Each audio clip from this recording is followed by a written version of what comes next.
So like I said, Dean Corll, otherwise known as the Candyman, was an American serial killer who was active between 1970 and 1973, who and murdered 29 boys in and around Houston with the help of 2 teenage accomplices, David Brooks and Elmer Wayne Henley Jr. But let's go back to the beginning, when this piece of shit was born. It was December 24th, 1939, Christmas Eve, the day before Jesus was allegedly born, and when Satan was, otherwise known as Dean Corll. It was in Fort Wayne, Indiana on a cold winter's night, when Dean's mother Mary, no, not that mother Mary, gave birth to Dean Corll, alongside his father, Arnold Edwin Corll. I love these names. Now, I want to preface that all the info that is available about Dean's upbringing has come from his mother and his mother alone, because Dean was not discovered as a murderer until he was murdered in 1973. And his mother was, let's just say, a tad bit biased. And by bias, I mean until her death, she thought that Dean was innocent, even though he was proven guilty. And she thought Dean walked on water, not unlike Jesus Christ. So I think we have to analyze his upbringing with a little bit of skepticism and assume she's leaving out some major details, but even then, his upbringing still is super fucked up. It makes a lot of sense that he was who he became, if that makes sense. But either way, let's get into it. So Dean was known as a very solitary child. He didn't like to hang out with older kids and pretty much kept to himself at all times. Red flag number 1. But Mary said that this stemmed from an incident when he went to a birthday party as a child where all the other children got a prize of some sort, but Dean didn't receive any. Boo fucking who. But this made Dean very upset and just kind of become a recluse and seclude himself from the other kids because he didn't want to get his feelings hurt. He didn't want to get his feelings hurt. Instead, he just wanted to hurt other children. It all makes sense now. So for all of you that don't like kids in this generation just getting handouts for doing nothing, the ones that don't will kill your children, turns out. I'm kidding. And from my research, I know that Mary was a narcissistic, coddling, helicopter type parent, and his father was verbally and physically abusive to Mary, and it wouldn't surprise me if he was also abusive to Dean Corll and his younger brother. There's no information that we have that says he was, and Mary said, no, he never touched the kids. I feel like he probably did, but we don't know that for sure. So this is just all the fucked up ingredients going into the serial killer pot of stew, okay? And it just gets worse from here. So early on in Dean's childhood, his parents moved to Houston, Texas, and got divorced twice, because sometimes once just isn't enough. And after their second divorce, Dean was sent to go live with his grandmother in Indiana for a summer where he worked on her farm. And this is where Mary said that he got, quote unquote, all the sexual education that a boy needed.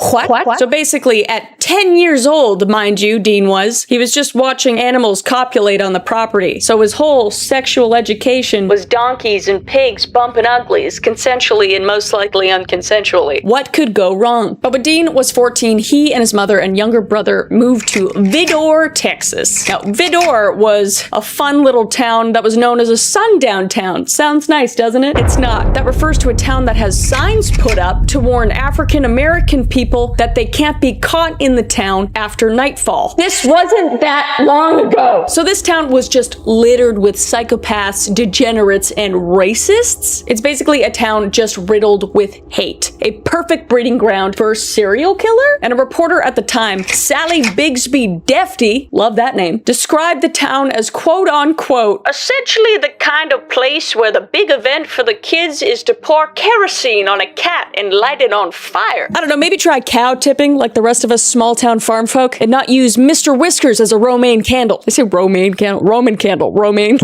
That sounds fancy. Just some food for thought. So to be in a town where kids are just setting animals on fire as a pastime is just a recipe for disaster. For the loner, no gold star child, Dean Corll. And Dean, wouldn't you know it, fit right in. As a teenager, he would often target the local flying squirrel population by trapping them, torturing them, and then killing them, and then either putting them on a necklace to wear around town, or just shove them in his cowboy boots and take him to school. Red flag number 2 or 5, I don't know. I'm not gonna keep count. Red flag. But besides disemboweling squirrels, Dean had other pastimes, which included playing trombone in his school musical marching band. What a fucking loser. And candy. because Vidor, Texas would become the birthplace of the Coral Candy Company. And this all stemmed from a local pecan salesman that came by Mary's house, Dean's mother, and noticed that Mary was making pecan pies. And he said to her, hey, you should probably make your pies on your own and sell them yourself. It could be very lucrative. And Mary thought, well, that's just a swell idea. So she packed up both the kids and moved on over to Houston and went to a candy factory where she would buy a praline recipe for a whole $50. And that's when the Coral Candy Company started. And Dean, always wanting to impress his mother, soon took over operations. He'd run the machines, he'd put the candy into boxes, and he would also deliver them. So this kid's life revolved around dead squirrels, trombone, and candy. If those aren't the final ingredients in the serial killer stew, I don't know what the fuck is.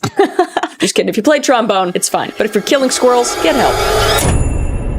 So after high school, Dean returned to his grandmother's farm in Indiana, you know, where he got his sexual education and got a job at a coil factory. And this is where Dean almost exclusively started hanging out with only children. Red flag number, we don't know. His regular playmates were a pair of sisters that lived down the road from him. And Dean used to make innocent 8mm videos with them, where he would make them recreate mock operations with chickens and their entrails that were in the replacement of real organs, because that would be bad. Not the dissecting chicken part of it with little girls. Now, all the adults in this situation are just like, that's strange, but he's a nice kid, so it's fine. It's fine. Like, everybody just brushed it off, which is just so concerning. But I guess in the times, people just didn't give a fuck about kids. I mean, people barely do now. I don't know. And it's also interesting because Dean actually had like a 0 crime record through his teens and into his early and mid-20s. And everyone would describe Dean as quote-unquote vanilla, which we will soon find out is the biggest misconception known to man, because this man was a shit mix of flavors, none of which involved vanilla. But at the age of 24, Dean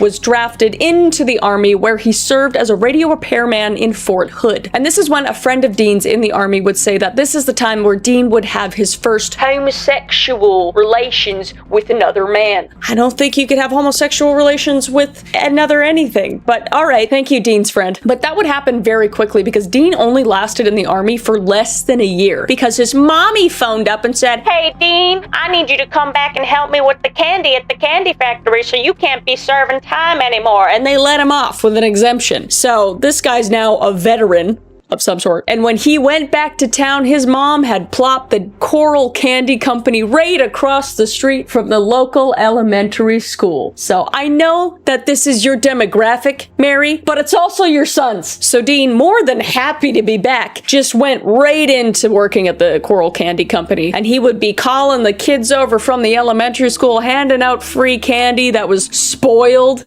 Sure. And making friends with the kids, otherwise known as grooming. And this is where this would all start to spiral into him grooming and making friends with kids and start to make relationships with them in order to take advantage of them in later years. Dean was a smart person. He knew what he was doing, and he played that long game, because as far as we know, he was not killing kids yet. He wanted to cover all of his bases and make sure that all the parents that gave a shit knew that he was just the innocent kid. Man, I couldn't do anything. I'm giving kids candy, but in reality, he was plotting. He was plotting. So Dean is working at this candy factory, having loads of kids come and get candy all the time. And he thought, hey, why not make a little hangout place? So he would put a pool table in the back of the factory where kids would come and use it and hang out with them. And this is also around the time where the people that worked at the factory, the adults that worked at the factory, noticed that, quote unquote, Dean wasn't all that interested in women, come to think of it, but he really liked hanging out with the little boys that came through. Red flag. Okay, let's not. Okay. But they would also say, quote unquote, but he was a nice guy and a hard worker, and he didn't seem to be doing anything too terrible. So, what the f? So anyway, all the adults that worked within this candy factory just kind of pushed his weird behavior aside and shoved it under the rug and didn't address it at all. And after a couple years of the candy factory being established, it would be filled with young boys, either hanging out or actually working at the facility. Because child labor wasn't really a thing back then. But none of these boys actually reported any shenanigans or inappropriate behavior happening within the factory itself. Mostly, I think, because they were scared to say anything, or Dean had groomed them to the point of not feeling comfortable nagging on him, because he was like the cool place to hang out. And if they were to rag on him about something that he was doing inappropriately, they would lose that place. And in a town like Vidor, Texas, where there's nothing to do, I think Dean had built this kind of perfect scenario for himself. This was also around the time Mary, Dean's mother, went through her third and fourth divorce with her third and fourth husband. And it's crazy how a narcissistic, delusional, oblivious, money-crazed, child-neglecting woman can't keep a husband. It is just beyond me, I'll tell you what. But the stresses of Mary's divorces would lead to the Coral Candy Company going under. So Dean was forced to take a day job at the Houston Lighting Company. And Dean's mother moved to Colorado based on the advice of a psychic. So that fits the bill, to be honest. And this would end up being one of the catalysts that sparked Dean Coral's reign of terror. And he conveniently moved to a shed across the street from the Cooley Elementary School, the same school in which the Coral Candy Company was across the street from. How convenient. And he would pimp this place out. I tell you what. He installed a blacklight, a TV, a stereo, and a primitive alarm system that would flash a red light in his bedroom anytime anybody came close to the shed unannounced. So this guy essentially made every 1970s teenage boy dream party hangout dungeon. So he knew exactly what he was doing. And to be honest, if I was a kid, I probably would have checked this place out, because it sounds pretty dope. It's terrible to say, but it's true. I grew up in a little smart farm town, you know. This place sounds like the most lit place. But you can see how, like, he built this place to be a teenage hangout. Like, hey, come into my bedroom. There's red lights that flash, and it's super cool and kinky. I mean, cool. And you should probably come into my bedroom and then have your friends come over and we can see the lights flash. What the? Anyway, this guy was sick. We already know this. But a lot of teenage boys did visit this place, and a lot of which would just report saying it was a cool hangout. A lot of them would remember having pretty fond memories there. But some would recall Dean, quote unquote, getting a little too giddy around all the little boys that came in. But he was a nice guy all around. See this pattern that's happening? He gets a little too close to boys, but he's nice. So it's fine. Not fine. But as far as we know, the first couple years when Dean was living alone, he did not murder any kids, which we don't know for sure, but we'll talk about that later. But it was when he recruited his first accomplice, David Brooks. Now, David Brooks was from a broken home and had known Dean since he was 10 years old, back when Dean was giving out candy to all the children of the neighborhood. So he had worked on Dean for this now being 4 years, just grooming him and having a relationship with him before he started to take advantage of him. And Coral would start taking advantage of him when he was 14, giving him $5 to $10 for blowjobs, Brooks receiving and Dean giving. And according to Brooks, after being apprehended in 1973, he would say that Dean was the first man to ever accept him for who he was, because Brooks' father despised him in every way, shape, and form and would often abuse him as well. So Dean kind of filled that fatherly role,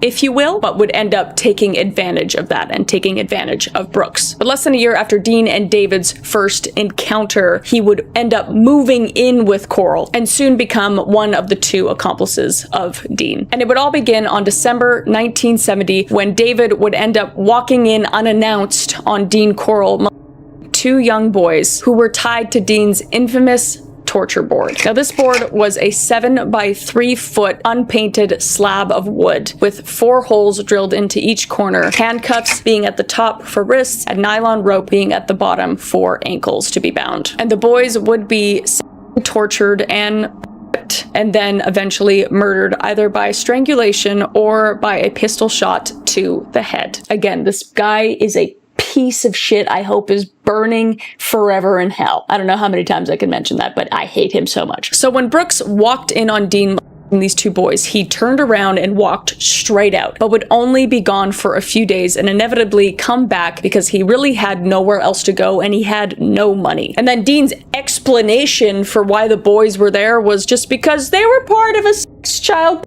pornography ring. No big deal. I just shipped him off to another state. You don't need to worry about it. And then David was like, yeah, all right. What? Not too long after, Dean would admit to David that he was and killing children and would offer him the opportunity, getting a whole $200 to recruit boys for him to take in and have Dean arrest and kill. And for David, I mean, he was making no money at the time and he didn't really give a shit. So he said, yeah, sure. And the partnership and plan were cemented. So Brooks was not only dependent on Dean emotionally, which was very obvious, but now also financially. He would also buy Dean a 68 green Corvette for his 16th birthday to buy his loyalty. So this kid was just brainwashed to every extent. It doesn't make him good, but it's just a terrible situation all around. Not to mention the guilt of already witnessing Dean these kids and then not saying anything, and then other atrocities down the road. It's like he just kept digging himself a hole and he couldn't get out. So the first murders that we know David participated in were those of James Glass and Danny Yates. Now, Glass was already a friend of Brooks and had already been in Dean's shed multiple times, along with a lot of other of his victims down the road. So he was already comfortable around Dean. There wasn't any red flags for him. And Yates was just a friend of Glass's. So it was like a friend being like, hey, do you want to go over to this guy's house? I've known him for years and he's super cool. And this guy was like, yeah, sure. So it's like,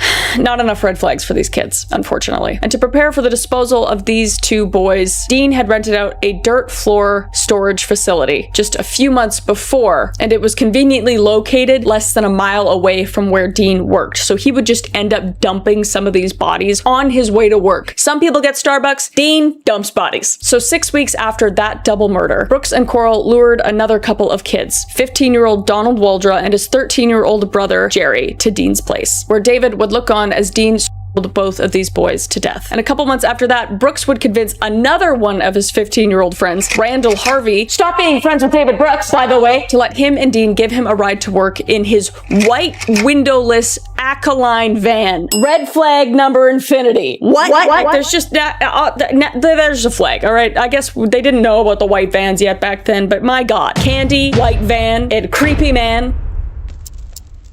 Anyway, now this van was one of Dean's torture chambers. Rings and hooks protruded from pegboards on the walls, and when the cops would search the van after Dean Coral was murdered in 1973, they would find binoculars, a two-way radio, and 15 feet of nylon rope. Now, after they secured Randall in the back of the van, they took him back to Dean's place, where Coral would rape, torture, and eventually shoot Randall in the head with a pistol. And that is when they would take Randall's body and bury it in that dirt floor facility out by Dean's work. I'm just wondering who works at this facility. Like, these guys are just coming in with a bag that maybe looks like a body and then coming out with a bag that doesn't look like a body, and they're all sweaty and dirty and it smells like a dead body. But I don't know. Nobody's getting a raise that works here. That's all I'm saying. Something should happen, but nothing does. So let's continue. But Brooks maintains to this day that he never actively participated in the actual murders of the boys. His only job was to capture and dispose, which is still fucking terrible, dude. Now, Dean was killing months before David came on board. His first victim that we know of was a University of Texas student by the name of Jeffrey Conan, who was picked up hitchhiking on September 25th, 1970. Don't hitchhike ever, okay? Don't hitchhike ever.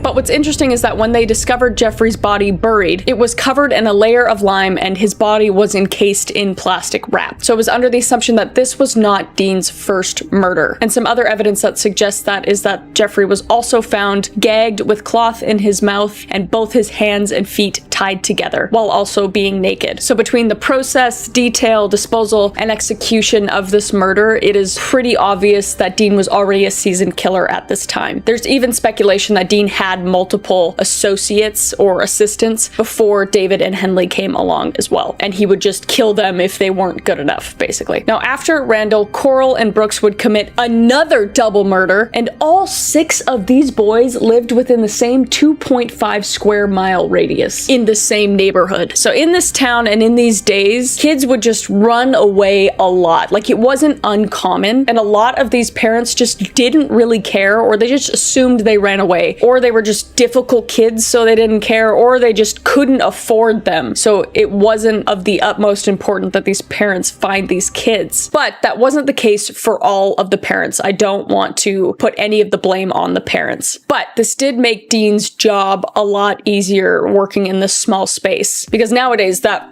just would not be a thing. But in these days, it made Dean's hobbies a lot easier. And also, the missing persons department in Houston didn't actually look for anyone. Their sole purpose was to inform families if they happened to come across them or if they already were arrested or dead. So the missing persons department's lacking in that department. Let me just say that. It was just basically, oh, you're missing? Well, hope he shows up. I don't know what to say about that, Stacy. Like, what the f? But victim 9 and 10 would not go unnoticed. David Hillegeist and his neighbor Gregory Winkle would go missing May 29th, 1971. And the Hillegeist family pulled out as many stops as possible as a poor family could back in those days. And after receiving absolutely zero help from the cops, they went to a PI that they would hire to investigate their son and neighbor's disappearance. And the only lead that the PI would find was that they might have been abducted by a guy named Chicken Joe in Dallas. But that trail ran cold really fast and they really got nothing out of the PI. And the most f***ed up part is that the police found out that this family was hiring a PI and they took this PI to court to make sure that his credentials were legitimate. So they spent thousands of dollars and weeks prosecuting this man and wouldn't spend a second or a penny looking for any of these kids. I know it's different times, but goddamn, you are fucking useless. And I can say that because none of them are working now and probably most of them are dead, so chill. So the Hillegeist family, essentially out of all options after this, just plastered the cities with David Hillegeist's face. And the whole neighborhood pitched in, but none more than one of David Hillegeist's oldest friends, Elmer Wayne Henley Jr. And while Wayne would not know that Dean had killed his friend at the time, within 6 months of David's disappearance, Wayne would become Dean's second assistant and assist in another 18 more murders that would take place over the course of less than a year. So Wayne was actually originally supposed to be one of Coral's victims, fitting his victim profile to a T. But for Wayne Henley, early in life, he had a relatively rough one. His mother was very strict and his father was an abusive drunk, which was honestly not that uncommon back in the day, but didn't give any excuses for what he did in later days. But his father left when Wayne was in junior high, and he also got into a lot of trouble with the law at a young age, doing breaking and entering, assault with a deadly weapon, and he was a hardcore teenage alcoholic. So these are just stirring that pot of trouble. You know what I mean? But what's a lot different about Wayne than David and Coral is that Wayne was known as a popular guy. Charismatic, people just loved him. Everybody described him as just an all-around cool guy, which would end up being the perfect accomplice attribute for Dean in later days. Because David was bringing in victims for Dean, but most people didn't really like David Brooks. People would describe him as kind of off-putting and quiet and shy, and overall just didn't want to be around him. That's an awful description of somebody, but I digress. So Dean Coral, seeing an opportunity, approached Wayne about joining his little up trio and recruit boys for cash. And it did not take Wayne long to start assisting Dean in these crimes of recruiting, torturing, murdering, and burying these boys. And Wayne would help murder these boys as well. And in 1973, when Wayne would speak to police, he kind of came up with a bunch of excuses as to why he would do this. But Wayne's first lure for Dean was 17-year-old Willard Branch. Wayne said that he and Coral picked up the boy and took him back to Dean's apartment with the promise of getting baked and drunk, which what teenage kid doesn't want to do that, you know? And after they did get high together, Dean would convince him to put on handcuffs, which is also something that John Wayne Gacy would end up doing as part of his MO as well. And after he put the handcuffs on, Dean would drag him into the bedroom and Wayne would walk out of the apartment and let Dean do his thing, which he would and then murder the boy. But at this point, Wayne didn't actually know that Dean was killing the boys. Dean would actually give him the same excuses he gave to David Brooks in that he was just the child sex ring. I still don't understand that excuse, but shortly after, Dean would find out what was happening and soon join in. Wayne's next lure would actually be his friend. Stop being friends with these people. Frank Agate. I don't know if I'm saying that right, and I'm sorry if I'm not. Same as Willard Branch, Wayne would convince him to come back to Dean's apartment. And Frank, trusting his friend, felt obliged. So he went, but would end up meeting the same demise as Willard, getting handcuffed and dragged back to Dean's room and then getting and then getting murdered just like he murdered all the other boys by strangulation and a pistol shot to the head. And although this shocked Dean the first time he witnessed it, he would say after he got caught that he still respected Dean after this. He said that Dean was a smart guy and he dressed really well and was smart-witted, and these two boys just looked up to Dean so much, I think as a father figure, that he just brainwashed the shit out of them, even after he was already killed. By the boys, too. So, it's unfortunate. Now, around the time Wayne joined David and Coral's killer crew, Dean turned 30 and had a bit of a quarter-life crisis, because Dean was very self-absorbed and was very concerned about how he looked and how people perceived him, and he wanted to be younger. Shocking, because he wanted to hang out with younger boys. Shocking. So it was around this time that he literally only hung out with teenage boys and no adults at all, except for when he had to go to work at the lighting company in Houston. So Dean, Wayne, and Brooks would have parties for these teenage boys in Dean's apartments of varying degrees. If you were 12 to 14, the parties would be candy and sodas. But if you were 15 and up, it would be grass, pills, booze, and huff and glue and paint. So essentially a perfect trap for getting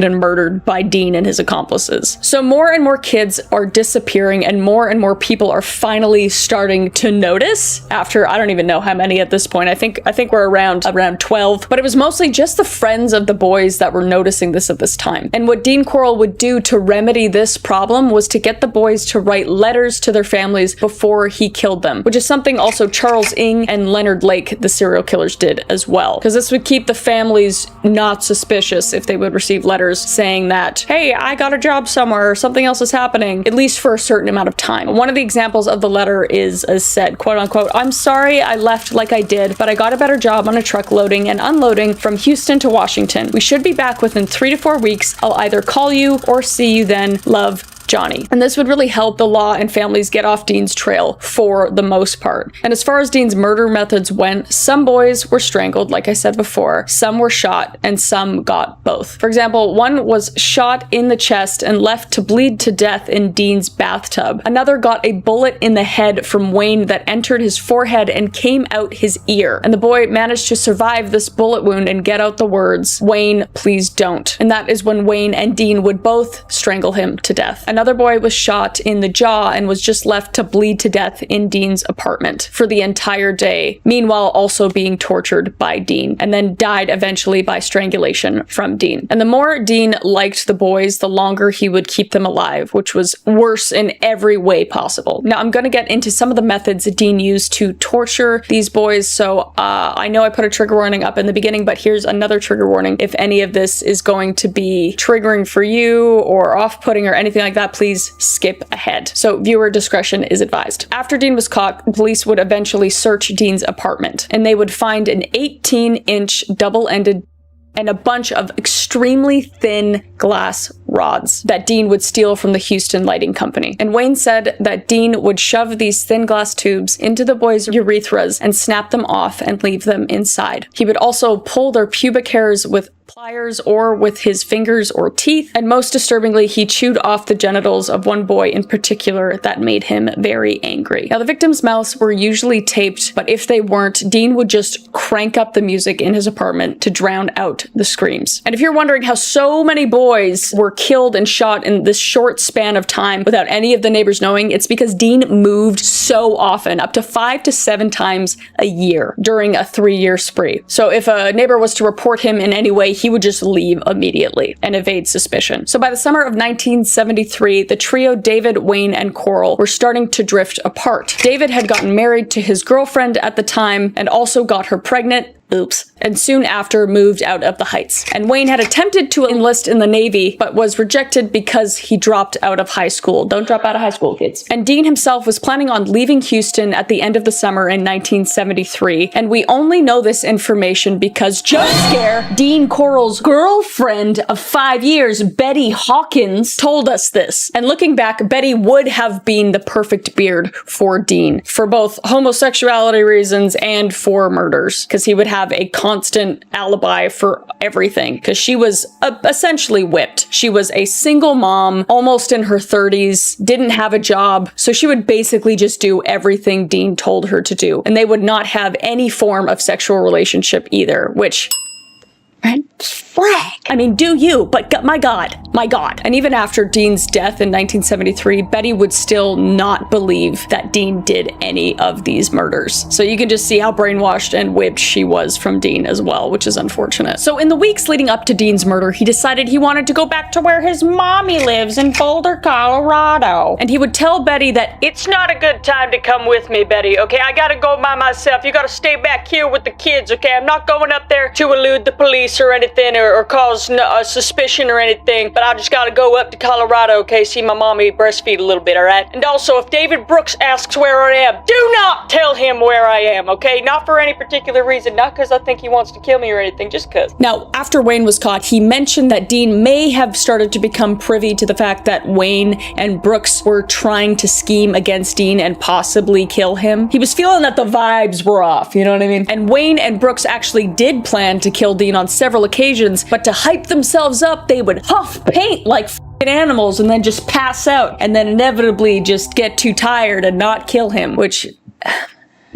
Why you do it once and then why do you do it twice and then again? But whatever. Anyway, but before Dean sensed that Wayne and Brooks wanted to turn on him and before he wanted to flee to Boulder, he would go to and reside in his father's old house in Pasadena, Texas. And this is the house that ended up being the most blood-soaked out of all Dean's places. And all of these murders would happen between June 1st and August 4th, 1973. Wayne and Dean would kill 8 boys, 5 of which were from the Heights. But ironically, Dean's inevitable end would spark from one woman, a woman named Rhonda, who is none other than Wayne's girlfriend. On the night of August 4th, 1973, Wayne brought over 2 male friends and Rhonda to Dean's place to partay. And this is where Dean had an absolute fit, because Dean hates women. He only likes little boys, Wayne. God damn it, get it through your head. Otherwise, I'll put it through your head like I do to the boy. Sorry.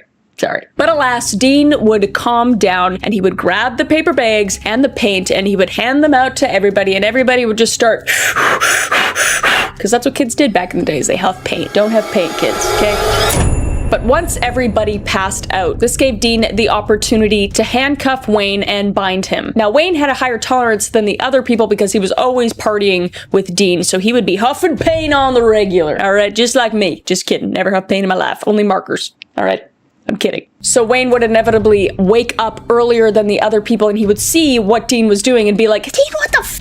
And he would see that the floor was now covered in plastic and that both of his friends are tied up in the corner, one of which is naked and Rhonda, which is clothed. He really didn't like women. Tim Curley would be strapped to Dean's torture board and Rhonda would be tied up with nylon rope on the floor. So Dean walked over and he turned up the radio and he got ready to do what he always did. Walking over to Wayne and saying, I'm gonna teach you a lesson, boy. But before Dean could do anything, Wayne started fast talking. He started talking his way out, saying, hey, don't you remember all the cool memories we made? Remember that kid that we killed and we went and grabbed root beer floats after? Wasn't that fun? I don't know what the f he said, but he talked his way out of it. And he also said that he would kill Rhonda for Dean just to make sure that he could get out of this situation. So Dean, being the sick that he is, said, all right, Wayne, that's cool. He uncuffed him, and then he stripped off all of his own clothing. Dean, this is. So he was naked, and he would walk over to Rhonda, point at her, and said, get to work. And Wayne, in a rage, got up, picked up the pistol, and pointed it at Dean. And Dean ran full speed at him, saying, kill me! Well, why don't you just kill me then? That's the most terrifying thing I've ever thought about. A naked man just running full sprint saying, kill me, why don't you kill me? I mean, I'd kill you.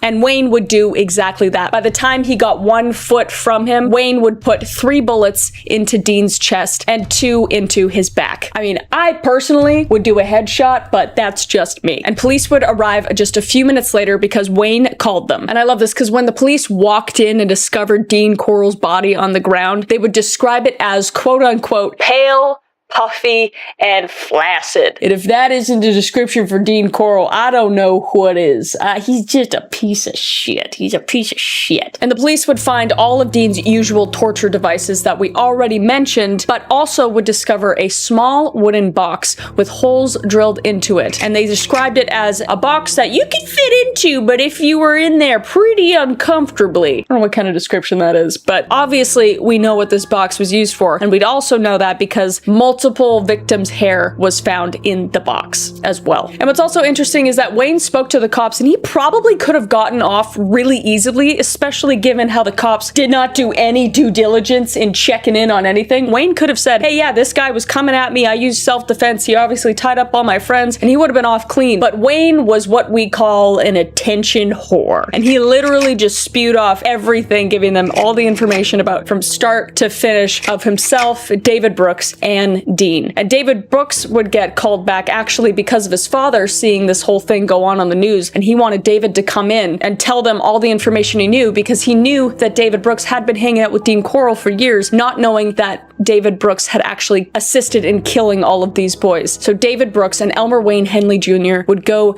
to Texas penitentiaries, and they still sit there to this day. And Dean Corll would receive a veteran's funeral because he served a measly year in the army doing absolutely nothing but molesting people, most likely. But rest assured, hopefully he is burning in hell, and Satan himself is using an 18-inch sandpaper dildo on him. Sorry, but honestly. And the police would continue their streak of not really doing their due diligence when finding the bodies too. Wayne would tell them where the bodies would, and it was in this boat shed with the dirt floor of the facility that we had mentioned previously. And there would be 19 bodies in this shed, or that is what Wayne had claimed. But they would only dig up 17 bodies using prisoners from the local jail, using metal shovels and throwing away evidence that should have been put into evidence. The whole thing was done so sloppily. They wouldn't even dig up the last 2 bodies because it was too hot outside, and the shovels stopped working in the mud because of all the bodily fluids that were coming in with the mud. And all the bodies that were dug up were under a layer of lime and all wrapped in thick plastic sheeting, some of which even had the boys probably passing away within the sheeting because they were found with their mouths wide open as if trying to gasp for air. And among the bodies, they would also dig up almost perfectly preserved plastic wrapped bags of male genitalia as well. Now, there were still 9 bodies to be discovered, some of which would be found in a village called High Island, quite a ways from Houston. And Wayne would be the one to point them in the right direction. But one of the most messed up facts about this case is that the sheriff at the time ordered for the police to stop looking for bodies after they found the 26th body because they had broken the record